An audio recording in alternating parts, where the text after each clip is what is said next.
22 to 25.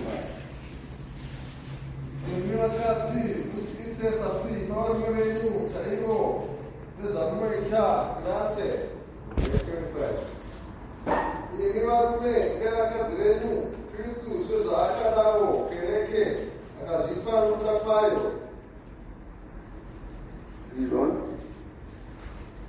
Kuti aite tsvene achinatsa nokushambidzwa kwemvura vashoko kuti adzikisire pamberi pake kereke inogwinya isine gwapa kana kuonyana kana chinhu zvakadai asi ive tsvene isine mhosva. Naizvozvo varume vanofanira kuda vakadzi vavo semiviri yavo. Thank you. Shona mafadzi shoko ravo. Tigarire pasi. Mutenda Mwari takutaura pamusoro pekereke yaimani chechi takaoneswa mushoko raMwari kuti chechi zvinoreva eklesia vanhu vakatsaurwa naMwari, havasi vanhu vakafunga kuti vanoda kunamata, havasi vanhu zvitsvakira zvavo, asi kuti vanhu vakadanirwa kuna Mwari kuti vanamate Mwari. Kana paine chingaitwa naMwari kwatiri, pangava panyama, Mwari achiitire kuti mugumo wacho ungova panyama. Whatever zvingauya nepatiri, ungaropafadzwa panyama, ukaita mari iri nani, ukaita upenyu huri nani, ukaita zvinokunakirawo, Mwari haazviite izvozvo kuti zvingoperera pakuti ungova munhu ugere zvakanaka panyika. Nekuda kwokuti kunyange vasinganamati, vasina hanya naMwari, kunyange vanotomutuka,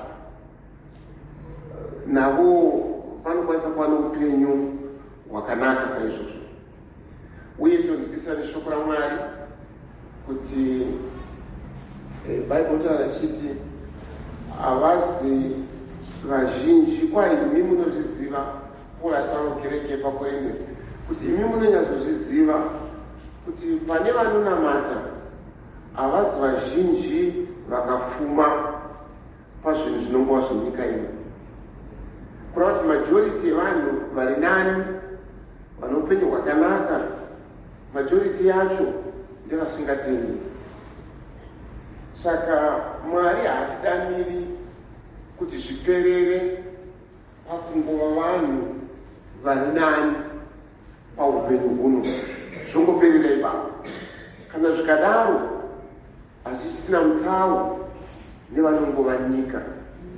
Saka Mwari pane zvaanotiitira zvose, mugumo wazvo uri pakuti timunamate. Tine two examples. One, mumwe wakaropafadzwa naMwari akawana gohwo rakanaka. Now kana munhu remember Isaac kwai akarima munyika iye akanga ine dambudziko redrought, akanzi iwe usaenda kuIjipita zvakaita baba vako, gara muno. Agara munyika, Mwari akamuropafadza, akakohwa kudarika vose munharaunda dzake. Nokuda kwaizvozvo akava munhu ane simba, because neproduce yaainayo vanhu zvaakakohwa, vaiva nemari vaiuya vachitenga achiwanawo mari, vaiva nemombe vachitenga nemombe, vane mbudzi vachitenga nembudzi, vane madhadha. Kudakara hapana chaakazenga asisina, zvose akanga anazvo. Saka Ishe unotaura kudaro kuti pane mumwe wakadaro futi, awana gohwo rakanaka, akazoreva kumweya wake achiti saka chizorora fare inoda kuti une zvekudya zvakawanda, but Mwari akamuti usiku huno upenyu hwako huchabvunzwa kwauri, zvose zvichaziva zvani. Now, it's a good example yemunhu akafumiswa naMwari, akapiwa mukana ukuva zvinhu zvakawanda, asi akafunga kuti izvo zvinofanira kuti zvingoita kuti upenyu hwake hungova nani. And then tina Peter akatambudzika usiku hwese achitsvaka kuti angabata hove, achiziva zvazvaireva kubata hove kana kuti kushaya hove dzacho. Waiva nemitoro yaaiva nayo, waiva neresponsibility dzaaiva nadzo dzaifanira kuti dzisastenwe nekubata kwake hove. Saka Ishe vakamunzwira nyasha, vakati kanda rutava, akati ndamboedza usiku hwese zvaramba, asi ndaakuita kuti mazvitaura. Abata hove zhinji, haana kuti Mwari wandiita zvakanaka, saka nhambo dzangu dzapera. Akaenda kunashe akati, Ishe ndiri mutadzi. Which means kufuma kwaakaita kana kuti kufumiswa kwaakaitwa hakuna kumuendesa kudivi rinoenda nyika. Zvakamupa kuti ati ndinzwire nyasha ndiri mutadzi. Israel vachibudiswa munhamo yavo yemuIjipita, izvino kwazvo zvavanga vachitambudzika vari paya, but Mwari akauya akavabudisa. Akati kuti munyatsoziva kuti ndini ndazviita, muchanamata Mwari pagomo rino. Saka kudzikinura kwaMwari kwakavatendekera kune chikonzero chokudzikinurwa kwavo. Bible rachiti Mwari wakarangara sungano yake naAbhurahama, Isaac naJacob. Uye Mozisi paakaenda kuna Farao achiti vaIsraeri vabudiswe, akanzi naMwari, enda undovaudza mambo Farao kuti rega vanhu vangu ava vainde. Mozisi akasvika kuna Farao akati, titendere tiende rwendo rwamazuva 3 kurenje tinonamata Mwari. Which means dzikinuro yavo yange isina kuperera panyaya yokuti zvangovaitira nani. Andinozviona. Then there's this other issue again.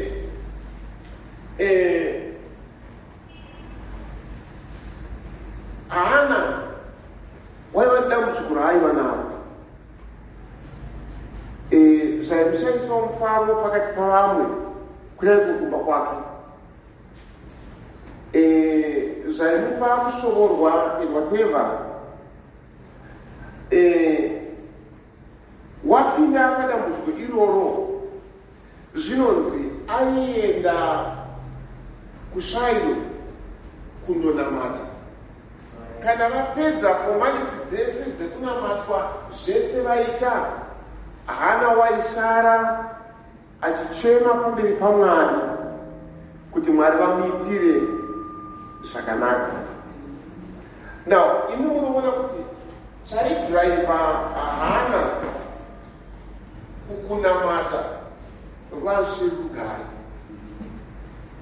Ati munoona adhiraivha kukunamata ikoko, avazi vese vakamunzwisisa, kunyange mufundisi wake haana kutomunzwisisa.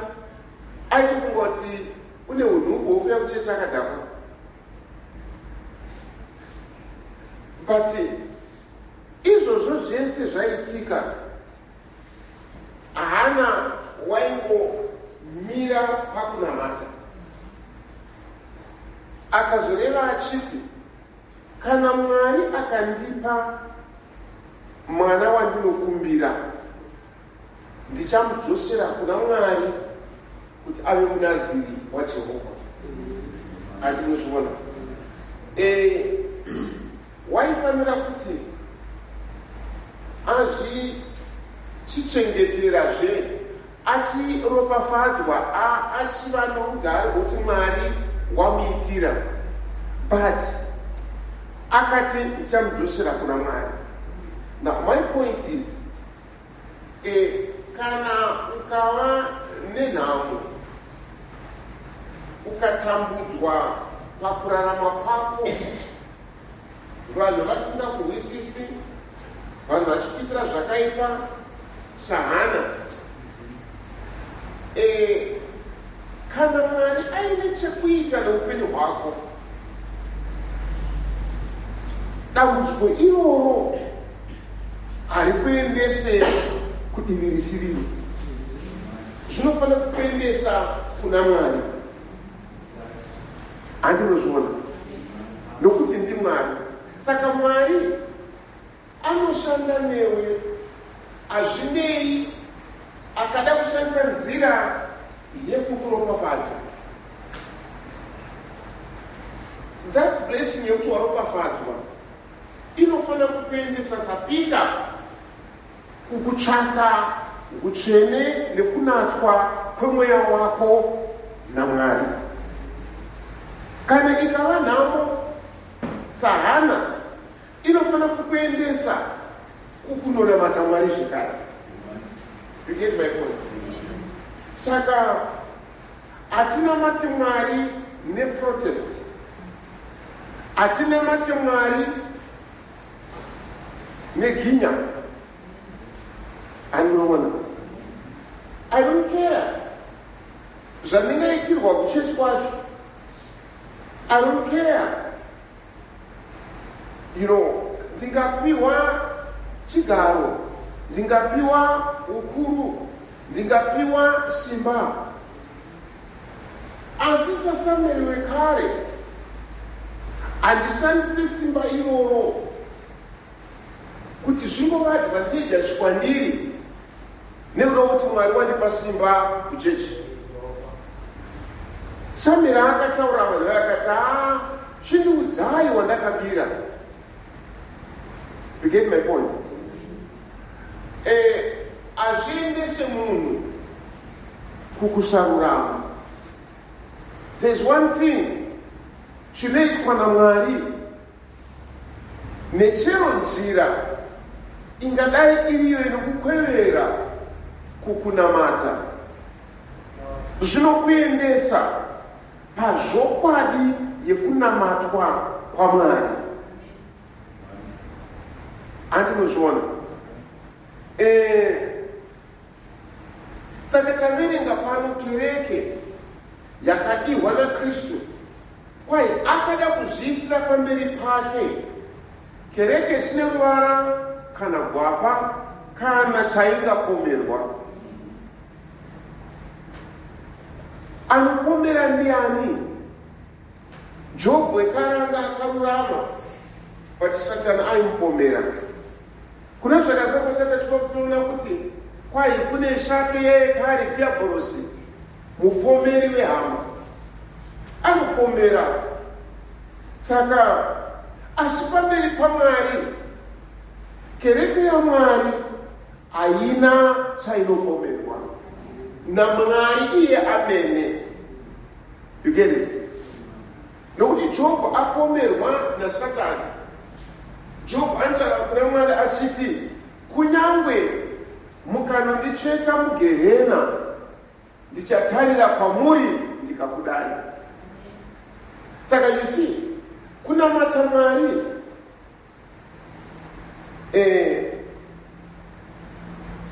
kunoreva zvakunoreva. Kunamata Mwari haisi fomula yemunhu. Kunamata Mwari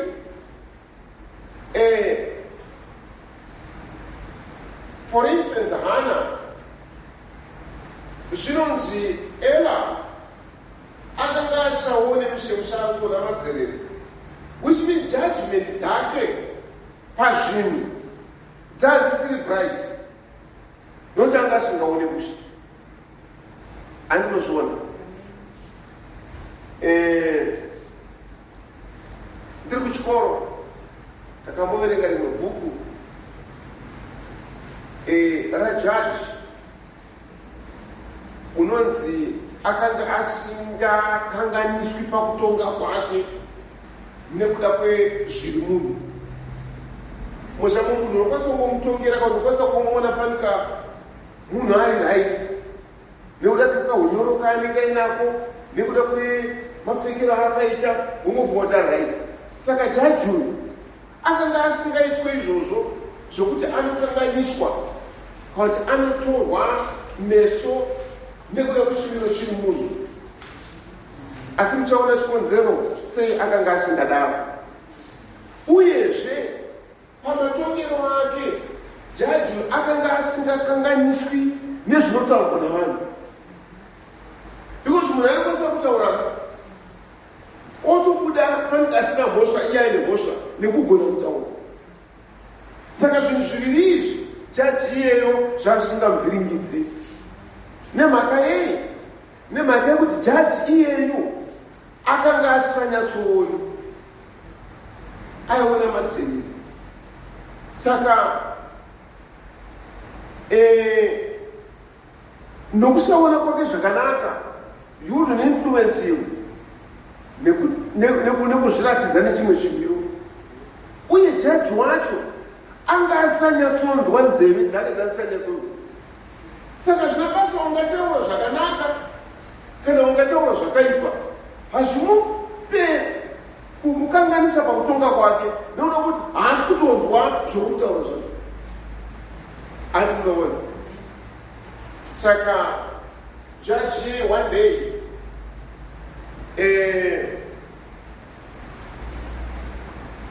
mumwe murume akanga asinganyatonzwa mushe futi akauya zvomhangara nyaya yake.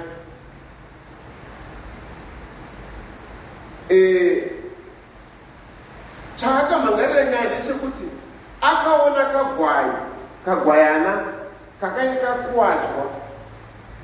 Saka akakatakura kagwayana kaya ndobva andotsvaka muridzi wako. Muridzi wako akanga arimo shirikati yakange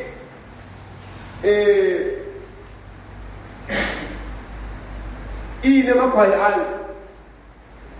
Saka paakaenda nekagwai kaya kumukadzi uya kuti ndaona kagwai aka, mukadzi uya akabva afunga kuti ndiye akakuwadza. Ndobva nyaya yaenda kwajaji. Saka kwajaji mai vai vanga vakabata kagwai kavo kaya. Uyu mumwe fama mudharaunda akamirawo pamberi pajaji ari kuti mbuya iri kutipa mhosva yekuti ndakuwadza kagwai kake. Pati nini amefama node bucha handitengesi nyama iyi, saka handingakuwadzika kagwai kake. Saka uyu mukadzi uyu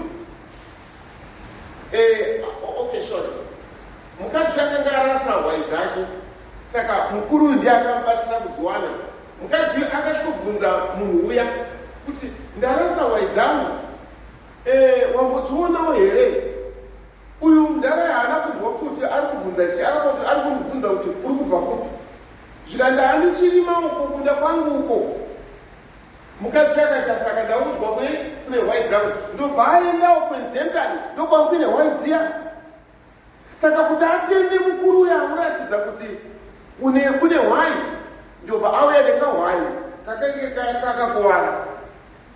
Akuda kumutenda kuti hwai wandibatsira kuona hwai dzangu. Pati uyu nokuti haasi kuzosvitorwa nomukadzi uyu futi afunga kuti ari kupomerwa mhosva yekuti ndowakuwadza hwai yangu. Nyaya yobva enda kuna jaji. Saka vaenda kuna jaji, mukadzi uyu akatakura kahwai kake.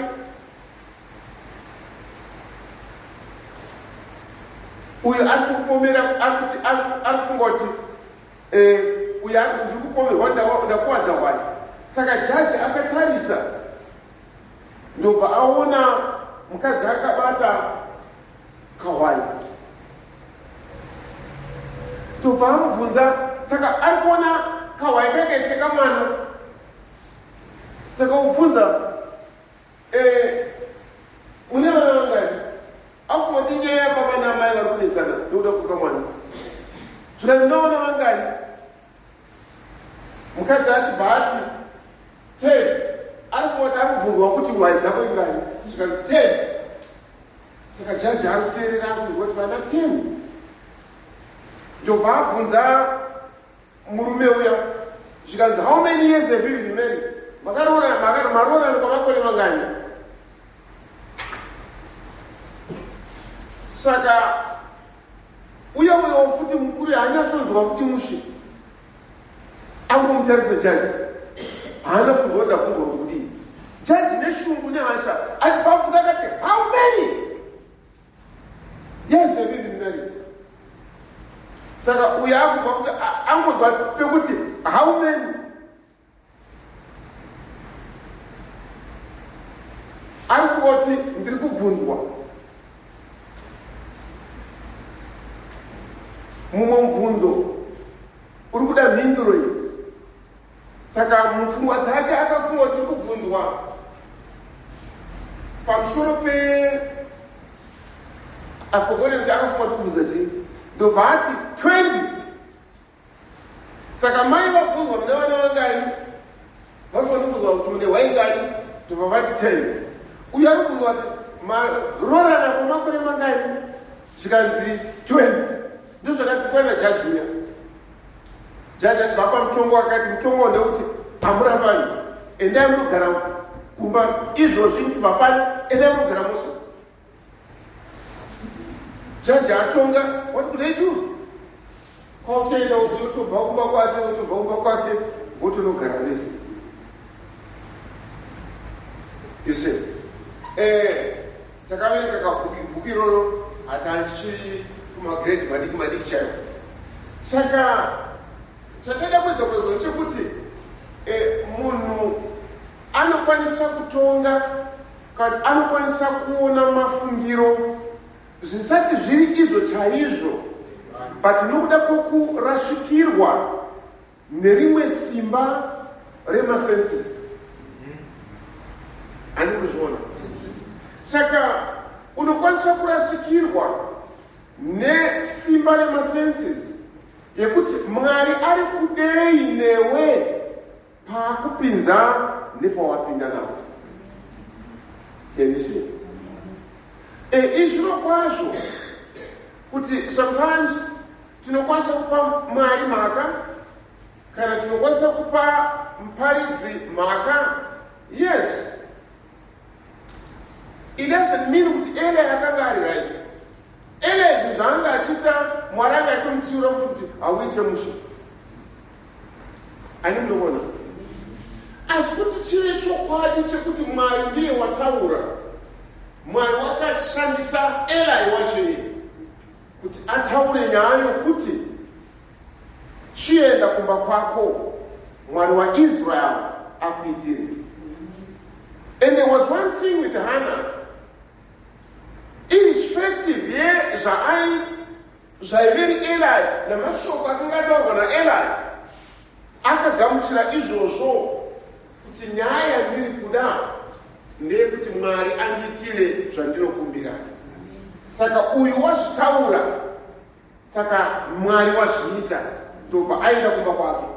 Haana kudzoka futi kuchechi nokuda kwokuti Mwari akamuropafadza, akazodzoka ane mwana uya sechipo kuna Mwari. Saka kunamata Mwari, chinhu chakateiwa muupenyu hwedu nenzira youmwari hwaMwari, kuti timunamate, timuitire, tisawana mhaka pamberi pake pakumunamata kwedu. Towisana. Now, then, tikanamata Mwari in protest, nokuda maybe ubenzi, kusaona mushe, kusanzwisisa kwa pastor, tonamata Mwari in protest. Because of that, azvitikire zvakanaka. Nokuti the sole purpose yaMwari, chikonzero akakupa toti murume waunaye kana mudzimai waunaye kana vana vaunavo kana basa raunaro kana nhamo yaunayo kana rugare rwauinarwo, zvose izvozvo at the end of the day zvinofanira kuunza matiri that perfection. Towisana. Mwari akatiunza kukunamata, we are the church. Mwari akatiunza kukunamata nekuti takatenga shoko raMwari. Ndizvo ndi ndo foundation faith. Ndizvo tatenda kushoko raMwari. Hama tiri munyika yakaora, tiri munyika isina hunhu, tiri munyika isina hanya. Towisana. Okay, just for instance, ukatara nyika zvainoita, kunyangwe mapfekero ainoita, asi mapfekero ane hanya yekuti saka vanondiona vachati kudini. Ko ndikasangana nomunyarikani ndakapfeka kudai zvinozovei. There is not that care. Andinoona nyika haina hanya, nyika inongovawo murima rayo, asi Mwari nekuti wakadaidza isu tive kereke yake, munyika iyo yakashata tinofanira kuva nethat virtue. Virtue haiwanike pane zvakanaka. Tinowisana. Rute achisvika muBethlehema anopupurwa kuti she's a virtuous woman. Nemhaka yei? Nemhaka yekuti zvanga zvisawaniki muguta iroro that virtue. Andinoona everybody was just carefree. Haana basa nokuti zvinozovei, haana basa zvinondipa chimiro chakadii, haana basa vanhu vanofungei nazvo, haana basa ko shoko raMwari rinongoti tofanira kuzviita sei. They just don't care. Even kana vangada kuenda kuchechi kwacho vanoenda with that I don't care attitude. Mwari wangu tinofanira kuita sei, Mwari wangu unofanira kupfeka sei, Mwari wangu unofanira kufamba sei. They don't care. Just like Cain. Kana Mwari uchida kunamatwa, accept me as I am or go to hell. That's the attitude. Iri munyika. Azvinoti havadi kunamata, azvinoti havanamati, vanonamata. Patukatara kuti saka kana vachitoda kunamata, why all this? Nyika yarashikirwa nechinhu ichocho. Asi imi muri kereke inoti neshoko raMwari haipiwi mhaka. That's why ine that virtue. Ndizvo ndi munyika yatakatsvetwa mairi iri kunzi neshoko raMwari, vanhu vachakwira nokudzika vachitsvaka, kwete kutsvaka zvokudya asi kuti kutsvaka zivo yaMwari, asi havaiwani. Munyika iyoyo nenyasha dzaMwari handizivi whatever njira Mwari yangashandisa nayo kuti iwe uzive. You may not like the conduit chiri kuunza kuti iwe uzive, ungasava usingachide, chingava futi chisiri acceptable kuna Mwari, asida kukuudzai. Pazvakabvunzwa kuti saka todii pamusoro paJesu uyu nenyaya ari kutaura, apomerwa nyaya yekuti ari kuti inini ndini mambo wavaJudha. Kana ari mambo wavaJudha, ari kuramba umambo hwaKesari. Kana ari kuramba umambo hwaKesari, ari kukomita treason. aiyamukira hurumende. Saka todii naye Keifasi akanga ari muprista mukuru.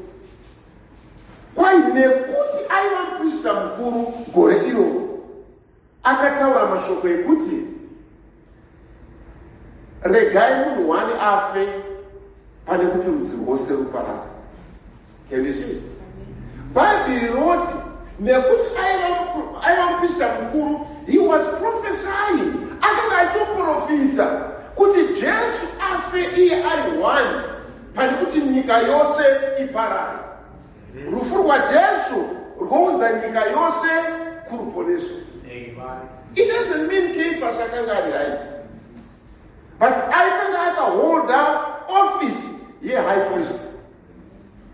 Ene munoverenga Bhaibheri munoona kuti pamazuva aJesu kwaiva navaprista vakuru vaviri,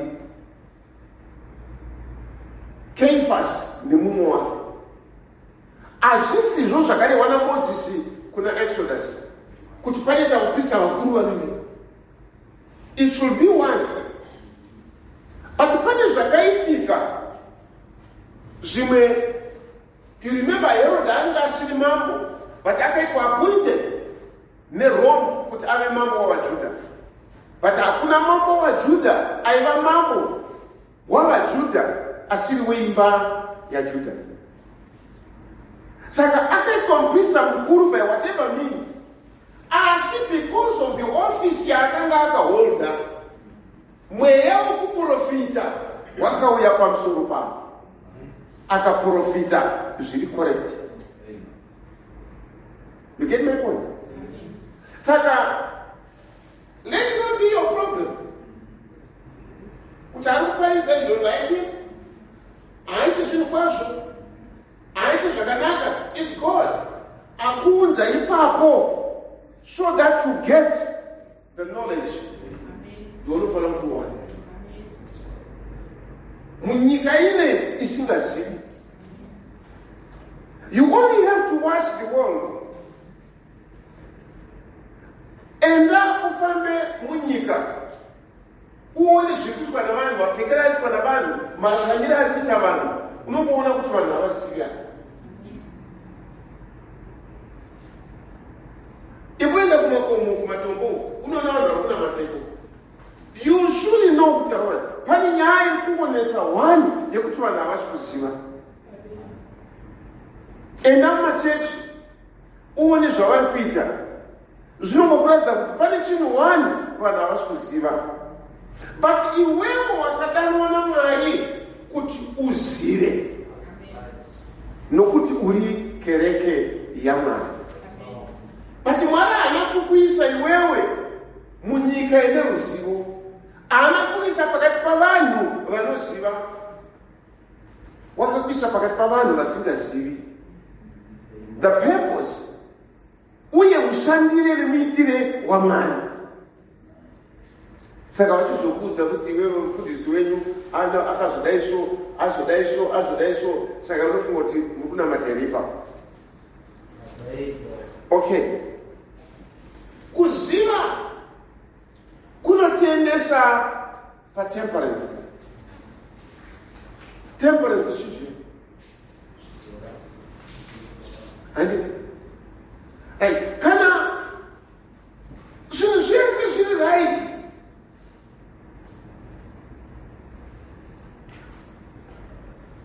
pangave nehanya yekuti ufanire kuzvidzora. Ndakuudza chokwadi, your pastor haatombori nohunhu nechiitire chiri chomunhu unonamata Mwari, but zvinongotora kuzvidzora kuti uti regai ataure ndichinzwa, regai nepomutiwo amen. Anongofara kana aitaura pomutiwo amen. Handizvo? Anokufunga kuti nditaura zvinhu zvine sense, kunyange zvisina sense. It takes that temperance.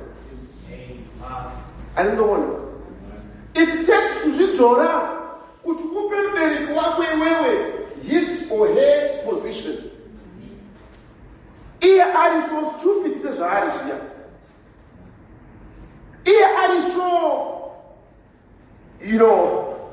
out of date with events. Zvinotora kutozvidzora kuti ndi mutu wokuti mangwana ari mamuta sei. Because of his attitude, because of his way of life, because of his way of appearing. Zvinotora kuti uzvidzore, kuti urambe uchimupa the honor yaasina kuendera kuchikoro, yaasina kusenzera, yaasina kuzvipa, but yaakapiwa naMwari yokuti ave mubereki wako iwewe. You get my point? Okay, anenge asiri mubereki wako, but ndiye akabereka murume wako iwe. Neunupo wake neupenzi wake neustupidity wakewo, but akabereka one thing, murume wako. Akabereka mukadzi wako. Anonozvona? Though stupid it may be, but there's one thing. Unotozvidzora kuti urambe uchimupa that respect. You get my point? Nemhaka yei, you are the church. You get my point? Saka zvinotora that kuzvidzora. After your husband has treated you the way akakutreata, after he has spoken the words he has spoken to you, zvinongotora restrain kuti umupe remekedzo yako. Ukwanise kudzidzisa vana vako iwewe kuti ava ndidedani.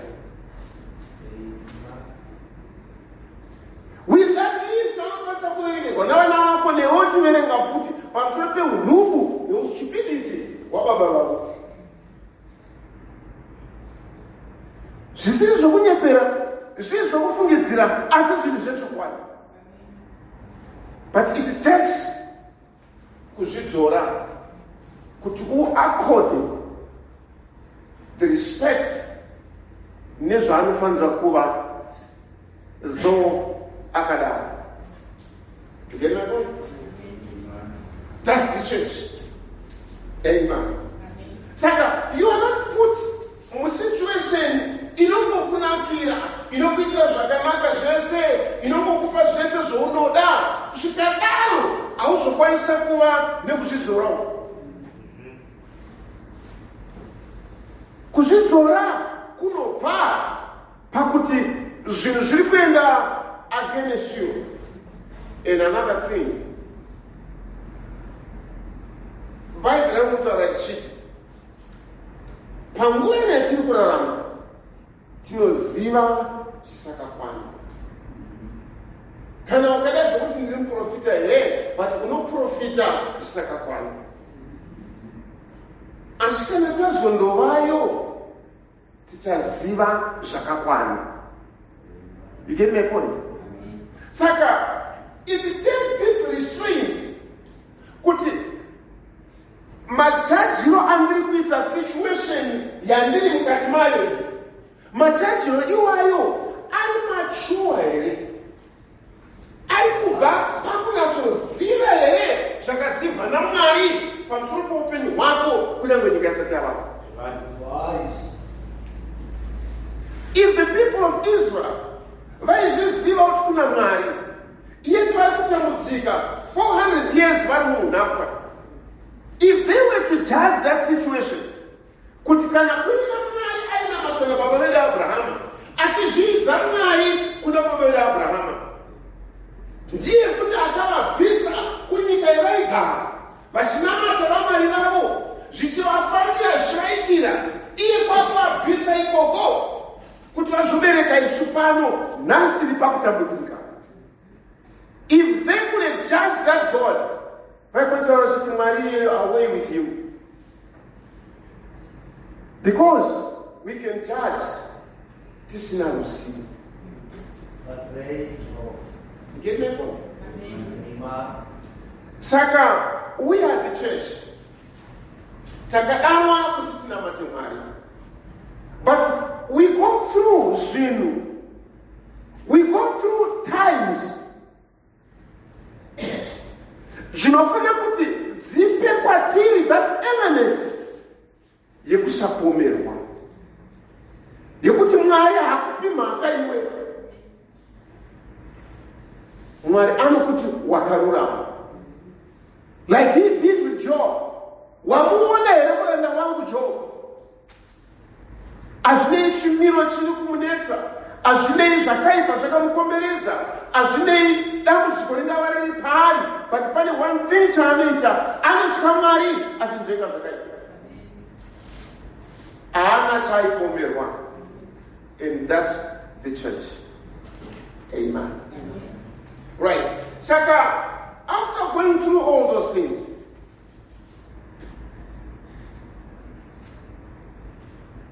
zvinozotipa patience. This one. How can you be patient na baba vako kana varivo the dead of all deaths? How can you be patient na murume wako kana ariye number one husband? How can you be patient with situations kana zvichikunakira nguva yose? But Mwari anokupudza nemunguva iyoyo so that you can be patient. But things may seem that apasina going back. Apatisina kuti nyaya yangu ishanaka pano. Murume watopenzi chaivo, mukadzi watopenzi chaivo, baba ivava meno dzabasana ofuti. Ani munokona, things can come to that point. And still you are patient. But one day it will be. Yakasvika nguva yekuti vanhu vaidya bhutsu dzavakapfeka, nokuti bhutsu yakagadzirwa nedeu remombe. Mombe iyoyo inyama inodyiwa. Zvosvika pakudya izvozvo. That's what happened pakatenderwa Jerusalem na Augustus. Ndizvo zvakaita pamazuva apo Sanherib mambo weSyria akakomba Jerusalem. Ainozviziva? Kwai matoto enjiva akanga akutengeswa. Mbongoro isingadyiwe. Kwai price yaichargwa musoro wembongoro. It was unbearable. Kudakara mambo achifamba ari pamusoro perusvingo, mumwe mudzimai akadaidzira kwaari akati, mambo ndibatsireiwo. Mambo akati, ndiri kubatsira nei? Masanctions akarowa pano because vangu vakakomberedzwa pasina anopinda kana anobuda. Zvikati ndine nyaya yangu, mukadzi uyu tiri maneighbors, nokuda kwenzara yamunoziva iripo. Nezuro akati ngati uraye mwana wangu tidye, mangwana touraya wangu. Saka nezuro takauraya mwana wangu tikadya, nhasi ndaakuti chiunza wako katidye, iye akuvanza mwana wako.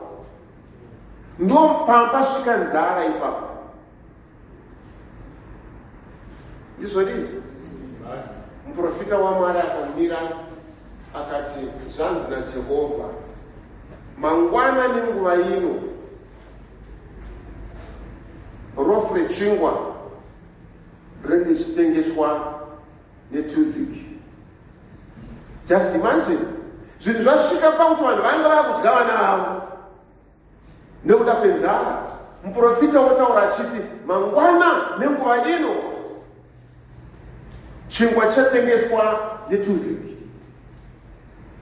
Murume akauya pamberi pomuprofita akati, munhu waMwari, kunyange denga rikazaruka iri, zvamunotaura hazviitike. Muprofita akati, wareva hako kudaro uchazviona asi hauzviti. Nousiku ihwohwo Mwari wakatinhira kumisasha yavaAsiria. Vakanzwa fanika kune hondo dziri kuuya, vakatiza. They were so desperate pakutiza kwavo, kudakara vachitiza kutya hondo yakanga ichiuya. Just imagine, motikari dzakapakwa panzara, monzwa kuti kune dambudziko riri kuuya uko. I want to believe tinomhanya kuti ndoda kunotanga kupinda motikari titize, because car is faster.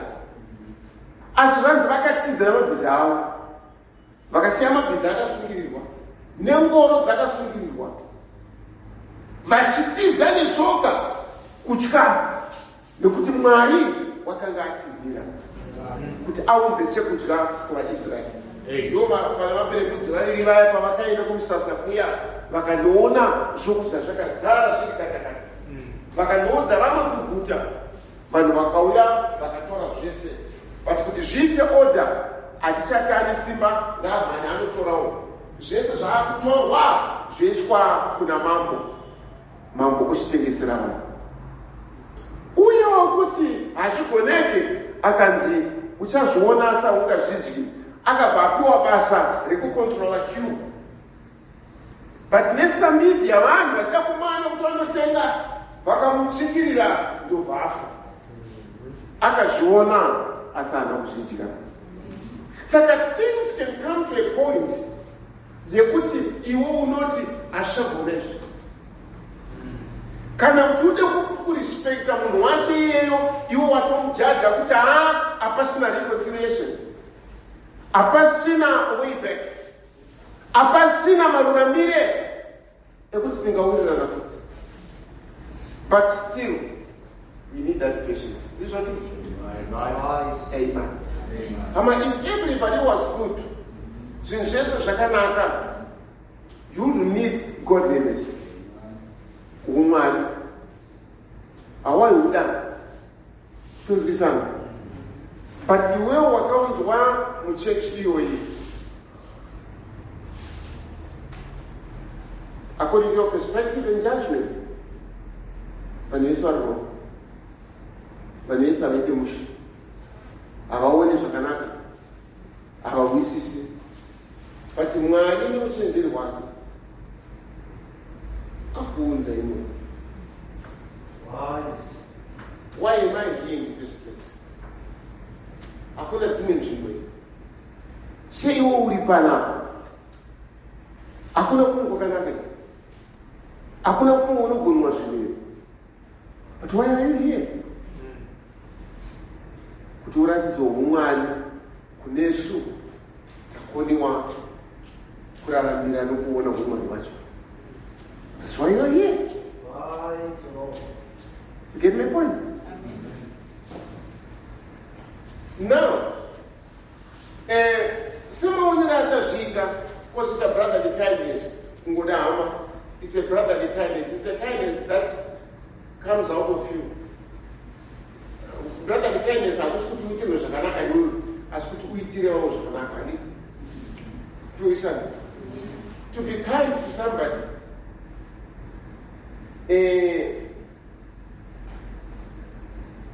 Okay, here is somebody auya kumba kwako, iwe uvete pounozomuka unoona atsvaira yadhi yako yese, handiti? Uchimuka pamwe nhasi wafunga kuda kuita washing, une washing basket chako chehembe, anobva achigamuchira ndipe kuno ndikuwachiri, obva akuwachira, obva akuainira, okutsvairira mumba. Then iwewe wozomushevedza kuti uya timwe tii. According to the dictionary,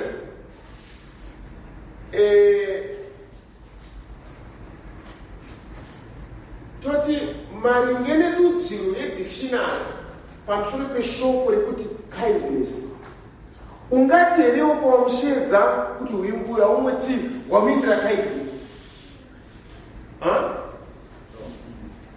Why? He is worth more than cup tea nezvakuitira. Handiti?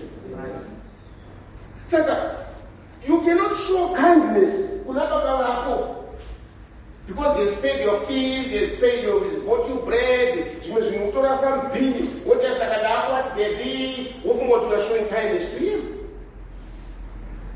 Far be it. Can you see? You cannot be kind to your wife.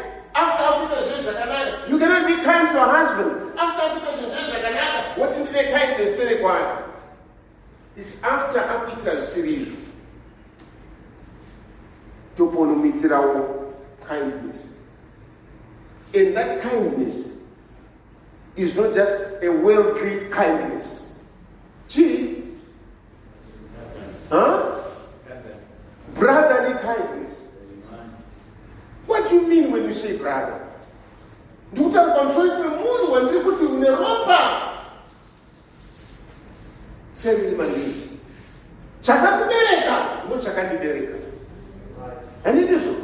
that's your brother. Because he just because he does not. But you have that brotherly kindness.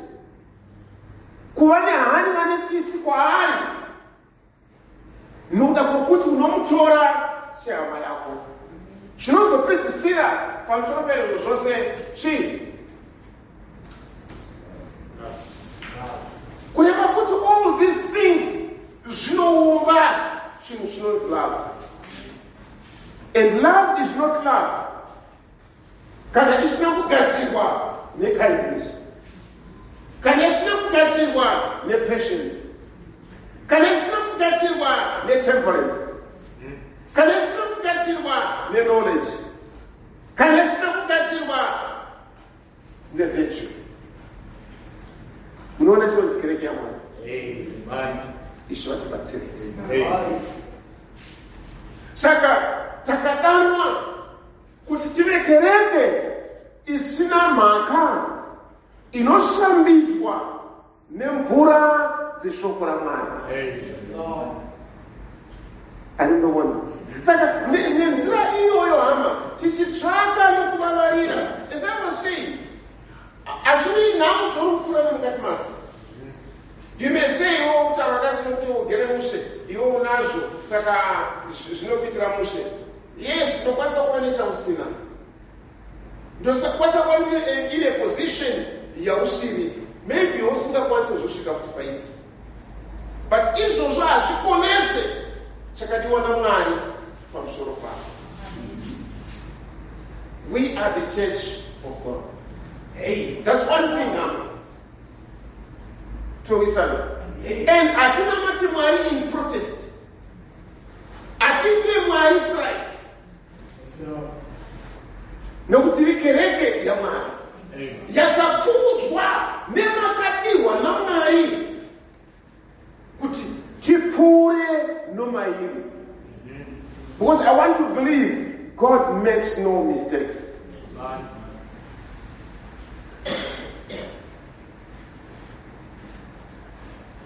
Ndakaberekwa namai vakandibereka nababa vakandibereka. That was no mistake. That was God. Can you see? I don't care my father was rich. Mwari akafadzwa nazvo kuti baba vangu vave vakafuma. Azvina basa vangu vari murombo vasina chavanacho. But it pleased God kuti vave baba vangu.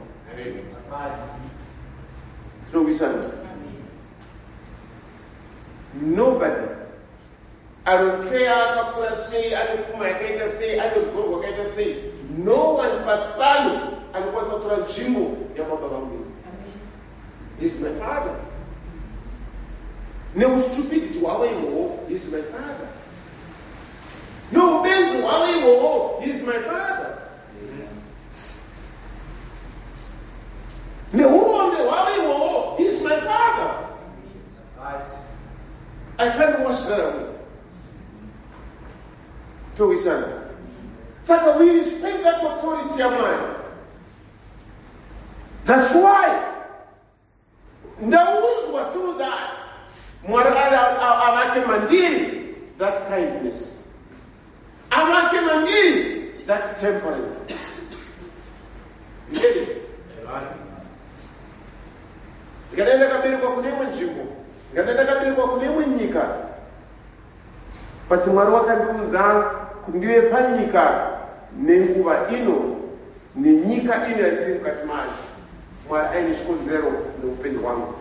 Saka at the end of the day, pane zvese zvingapfuura mukubata nomuupenyu hwangu, hazvibudisi any bitterness, hazvibudisi chero chinhu chinondikonesa. Ndochikonzero zvese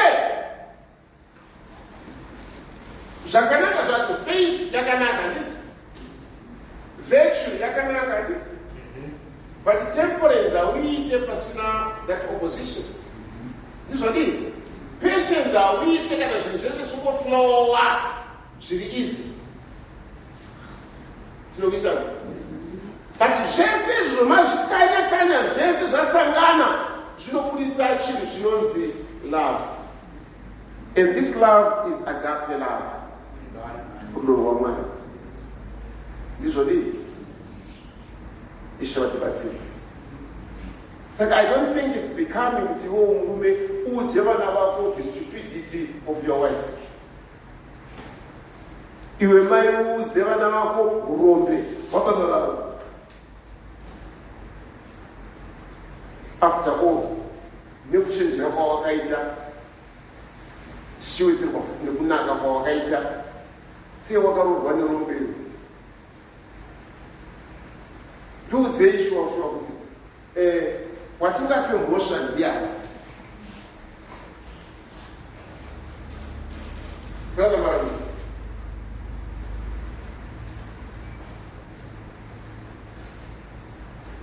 motora foni yenyu munoikanda murwizi, tokubvunza ko brother makandire foni murwizi, kuti Simon ndianidzi ndikandi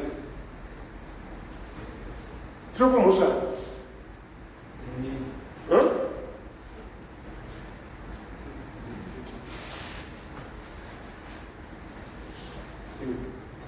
Ndinotokumhosva nimake andikogara Simon akaita ibenzere. Saka ufunga kuti iwe una mai kwavo baba dzimambara yomera kwanobvuma benzi kunzi nebenzi rida kukurora wobvuma.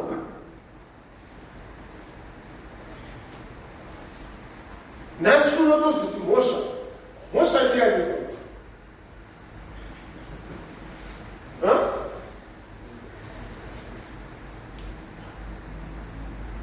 Ndokuzondiudzani kuti iwe unozachi baba wako ibenzi remunhu, baba wako ndivambara womunhu. Imbowabvunza, saka mama pakuzororwa nebenzi iri pamashaya vanhu kwavo here?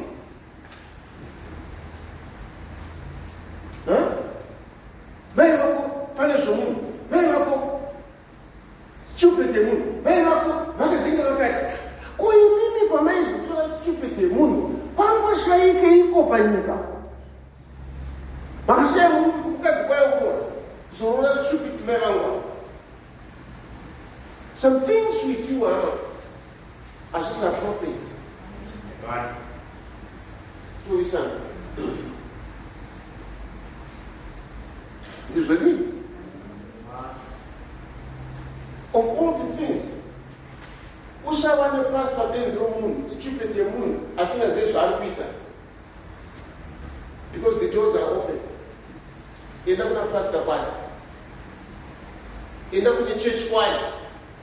Don't force yourself into stupid things.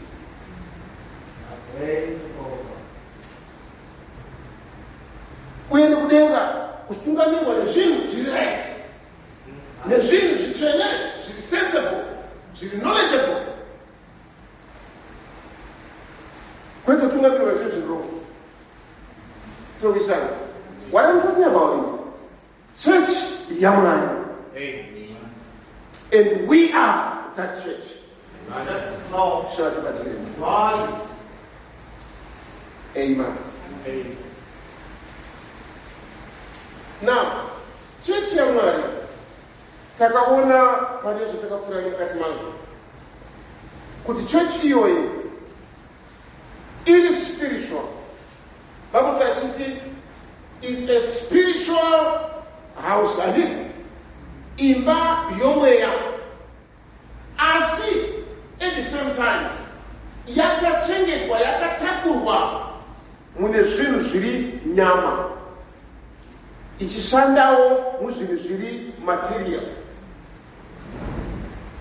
Ndizvodi? Okay, let's look at this church. Pana Luke chapter 2. Verengai verse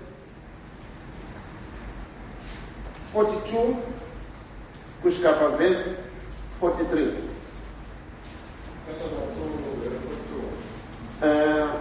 Luke chapter 2 verse 42 kusvika 43.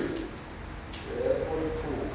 Zvino iye vakati ava makore akagumi navaviri vakakwirako tsika yemutambo vakati vapedza mazuva pakudzoka kwavo mwana Jesu akasara Jerusarema vabereki vake vasingazivi. Thank you. Jesu ari makore 12.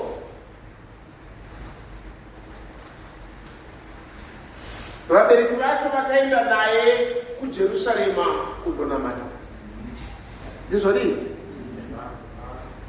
What I want to believe is, vabereki vake vaitenda,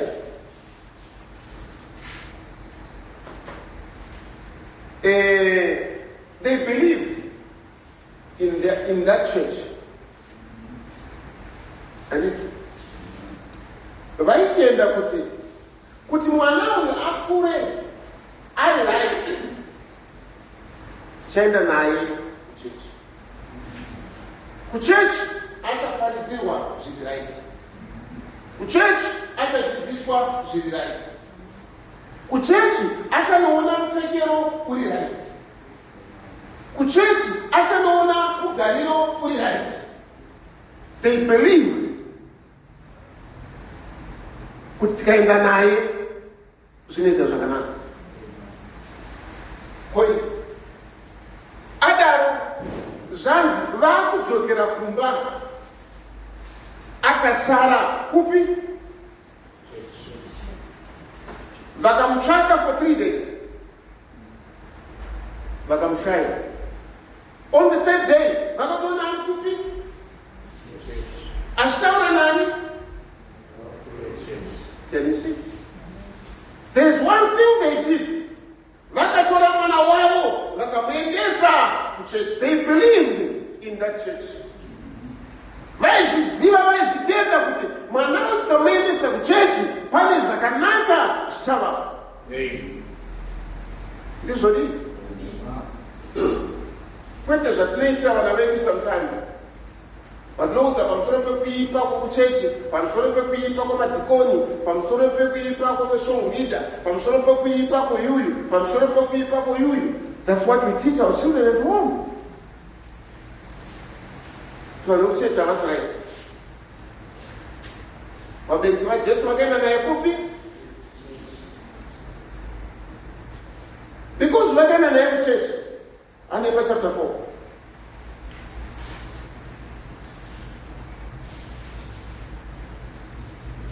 Can you read verse 14, 15, 16? Chapter 4, verse 14. Zvino Jesu vakadzokera Garirea nesimba romweya, mukurumbira wake ukabvika nyika yose yakapoteredza. Vaidzidzisa musinagoge avo achikudzwa navanhu vose. Akasvika paNazareta paakanga arerwa, akapinda musinagoge nomusi weSabata, sezvaaisiita, akasimuka kuti arare. Thank you. Zokora zvekare verse 40, verse 16. Verse 16.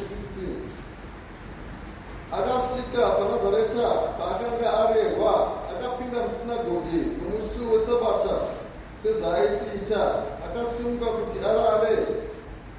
Akapiwa bhuku romuprofita Isaya, zvino wakati aipetenura, akawana pakanyorwa panoti, mweya washe uri pamusoro pangu, nokuti wakandizodza kuti ndiparidzire varombo evhangeri, wakandituma kuti ndizivise vakachapwa kusununguka kwavo namapofu kuti vaonezve ndiregedze vakatsikirirwa. Zvanzi vabereki vaJesu vaenda naye kupi? Vakaenda naye kuchechakiti. Paakazodzoka akura achibva kundotsanya paya, angananga kupi? Sei sezvaaisiita. There was something instilled maari chaimupa kuziva kuti Mwari unofanira kunamata. Kana zvinhu zvarema, mwanangu, tinoitei? Tinofugama tichinamata. Pane zvakaitwa instilled maari zvakaita kuti nzvimbo yaakatanga kuenda asvika muNazareta maiva nemaplay centers, maiva nenzvimbo dzokufarira, maiva nenzvimbo dzokudyira. But Bible rati akananga kupi? Sezvaaisiita. That's the church. Amen. Amen. I believe in this church. Makaboni ngamari zomprofita the 5 definite identifications of the true church of God. Kwai augone kuenda kudenga kana usina kupfuura nomuchechiyo. Amen. Ndiyo maruramire aMwari ekuti vanhu vaende kundova naye. Is the church. Amen. I believe in it. And sindakavharira vana kumba ndichienda kuchechi. I want them to be there also. Kuti vanzwe zvandinonzwa, kuti vanamate zvandinonamata, kuti vatende zvandinotenda, kuti vararame zvandinorarama nenzira yekunamatwa kwaMwari. That's the church. Izvodii? Amen. Chechi iyoyo ina variko, ina madzimai ariko, ina vadhikoni variko, ina matrasti ariko. Ndinovaudzei vana vangu pamusoro pevanhu ivavo. What do I instill in them? Pamusoro that church. Dai Mwari vakatibatsira. Vabereki vaJesu vakaenda naye kuchechi.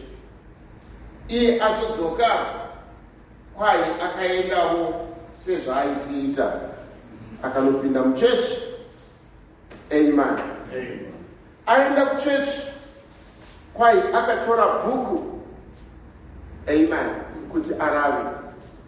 There was a book yaifanira kuti irava, yaakadzidziswa kuti inoverengwa, yaaiva nenyimbo mairi kuti ndikaiverenga ichava nechaishaita muupenyu hwangu. Dai Mwari vakatibatsira vaizviziva kuti hama takapiwa bhuku inotipa upenyu chaihwo, inotidzidzisa mapfekere, inotidzidzisa mararamire, inotidzidzisa mataurire.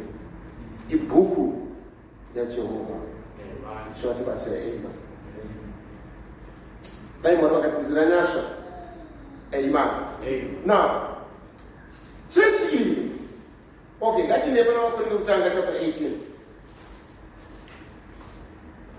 Vakorintho kutanga chapter 18. Chapter 12 rather, verse 18.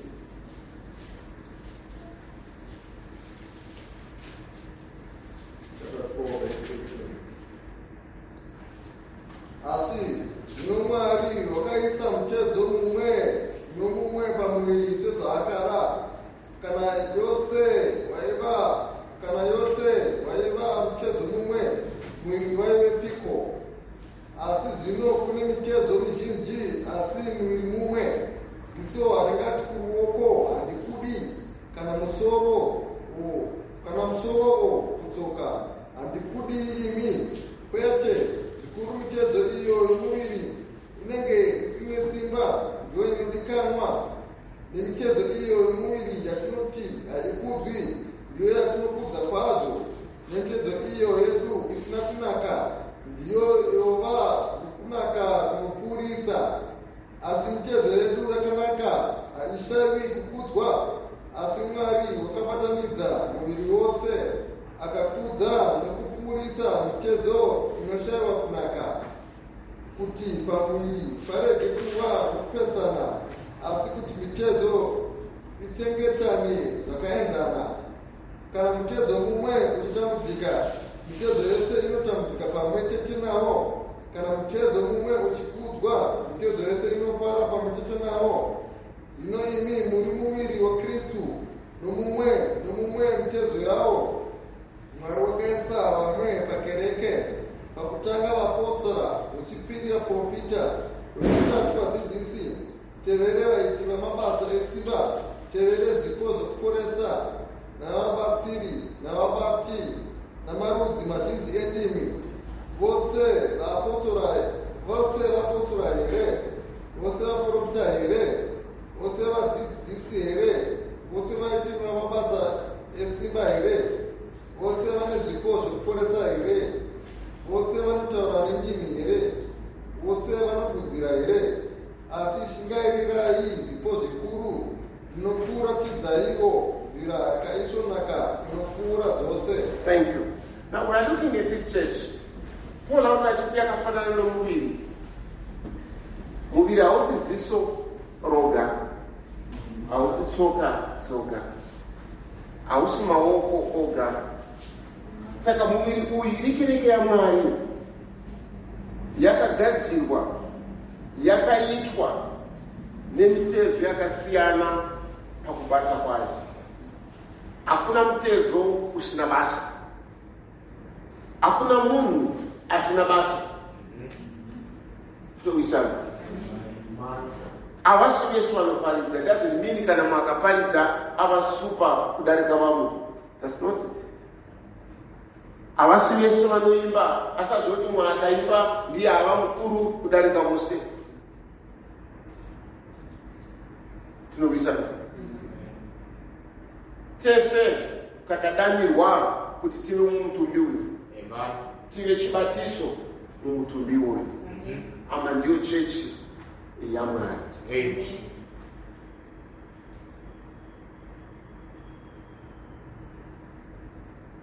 Zvanzi ziso haringati kune tsoka handina basa newe. Zheve haingati kunzeve, zheve haingati kuziso handina basa newe. Hazvigoni. Zvose zvinobatirana kuti mutumbi uye mutumbi. Saka hama Mwari wakatidana, Mwari wakafadzwa nazvo, Mwari wakaona zvakaringana kuti atiunze kumunamata nenzira yaakafadzwa nayo kuti atiunze. Let's have that respect. Amen. Yezvakadiwa nokushuviwa naMwari pamusoro pedu. Amen. Amen. Amen. Mwari ndozvaakada. Mwari ndozvaakatendera. Amen. Zvanzi Mwari akatora kunyange zvakazvidzika zvenyika kuti aratidze uchenjeri hwake, aratidze zviri simba rake. Akatora zvinhu pasina kuti pabude zvinhu zvinoremekedzeka. Ndizvo ndii? Ama ndi Mwari. Amen. Ndochikonzero mambo Solomon, the wisest man, paakaitwa mambo akagadzira chigaro chake. Zvanzi hakuna chigaro chakafanana nechigaro chaSolomon, chakagadzirwa nenyanga dzenzou negold. Agadzira chigaro chake choushe, kwai padivi racho haana kuisa chigaro chomukadzi wake, haana kuisa chigaro chamambo chavahosi. Akaisa chigaro chani? Okay, you go and read. Akaisa chigaro chamai vake. akagara pachigaro chokutonga, still he had that respect. Nekuti kuna mai.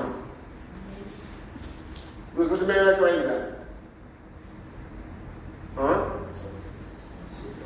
Bathsheba. Vaiva mudzimai wani.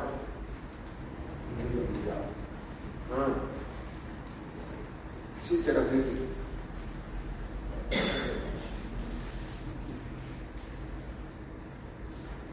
Of all the places, Bathsheba anoenda pachena unogeza. Saka David akazomuona ani? Angasina kuwanda ani? Saka anga akakwana.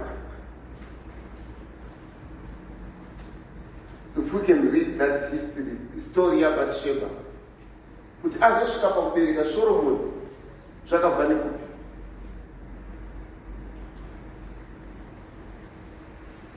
Solomon haikwanisa kureva kuti mai vangu havaipenzero munhu. Paakaisa chigaro chairatidza the highest authority yemuIsrael, uyezve the highest or the best maonekere ari anodarika wose eushe kana ekubata ushe, kudakara vanhu vakabva pasi rese kuzotsvaka uchenjeri kubva kuna Solomon. Haana kukangama kuti ndina mai. Towisana. He respected him. But tikatarisa Uria akafa nokuda kwa Bathsheba nokugezera pese pese. But she was accorded her respect. Towisana. Because there's one thing chakaitwa na mai. Akaitwa kuti uberekwe na mai wako. Akaitwa kuti uberekwe na baba wako. Kana kana mfundisa. Arumke vanhu vese vangati baba mai vako ibenzi. Havangataura zvokuzoti nezvokuti, but ndozvo vakaita izvozvo. Amen. Hazvina basa nhasi ndikarapa mukati kuti papa uri benzi romunhu wakazodii. But there's one thing, ndivo mai vevana ivavo. I cannot change it. Amen. Let's look at things with the right perspective. Nemaonelo alichanya. Amen. And give respect, panfanapoa respect. Tipe honor, panfanapoa honor. Nokuti tirikereke amani. Mwari akada kuratidza the beauty yeumwari hwake kubudikidza nekereke. Remember Asperus. Akaita mazuva mazhinji achiratidza umambo hwake. Is that right? Which means paitwa maparade, masoja achidarika achiratidza kuti ndo simba renyika iyi. Manimamona kana parliament ichivhurwa, it displays the cream yenyika.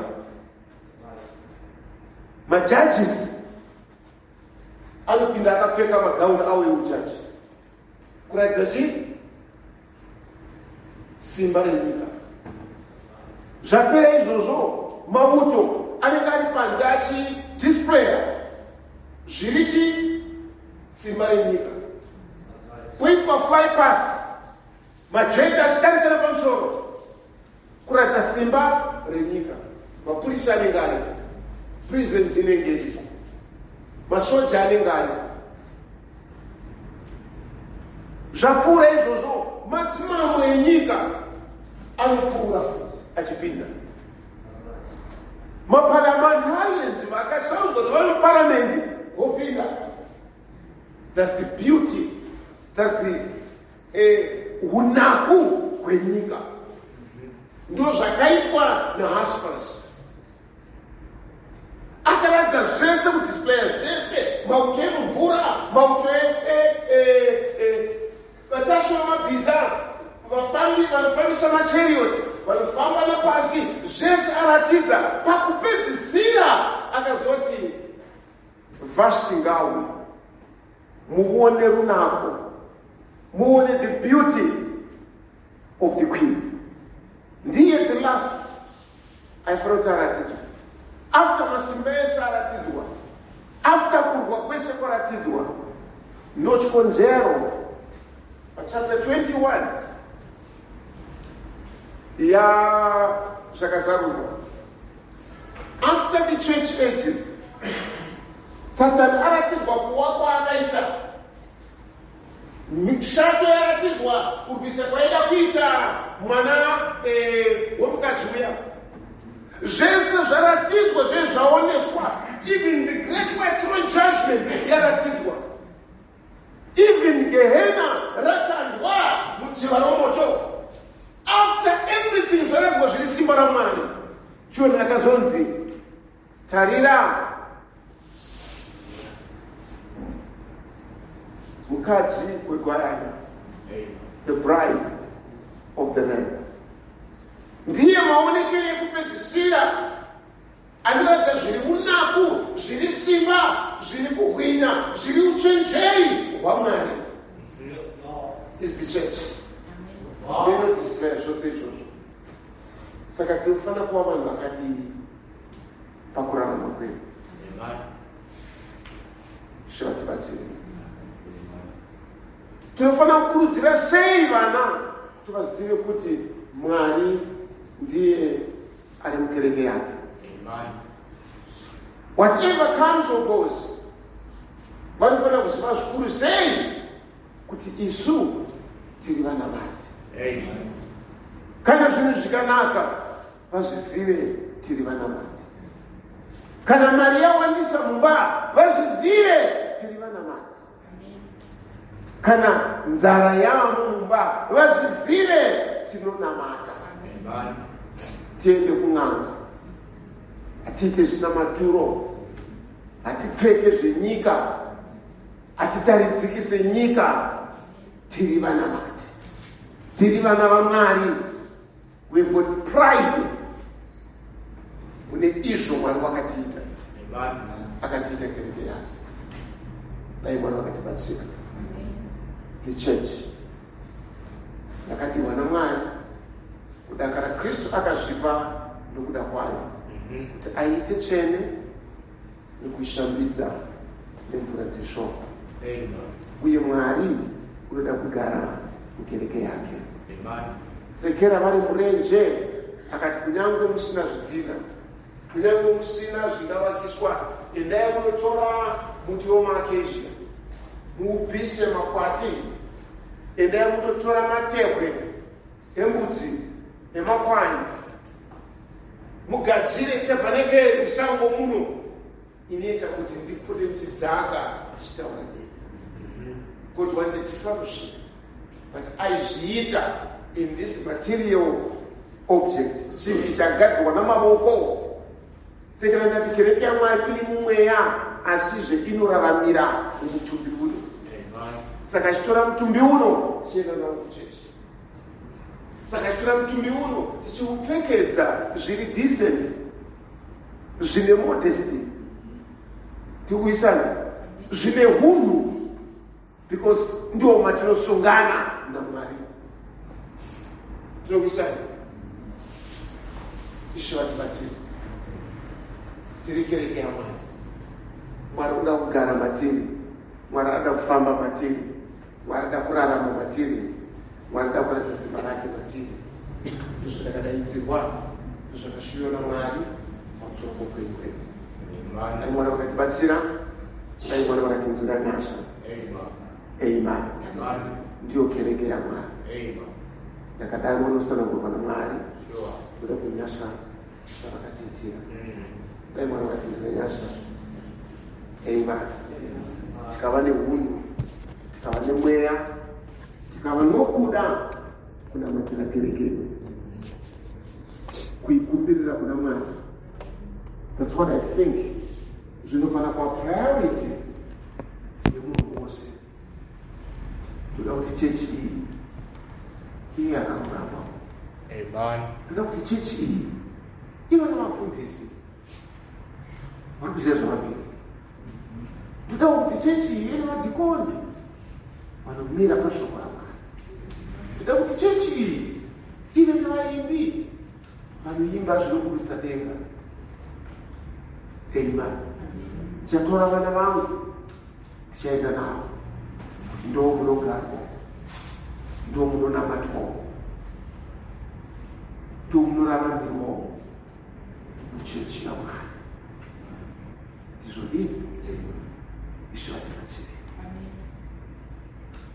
Ndo dendere matinopfumbamirwa neupo, simba nekugwinya kwaMwari. Amen. Is the church. Amen. Tizodini? Ngavazvizive kuti kunyange zvatinazvo, we can at any time give them as an offering for the good of this church. Simba redu tikariisa pachechi apa hatina kurashikirwa. Amen. Amen. Amen. Kana ukatsvaira muchechi unopinda chechi yaMwari hauna kurashikirwa. Amen. Amen.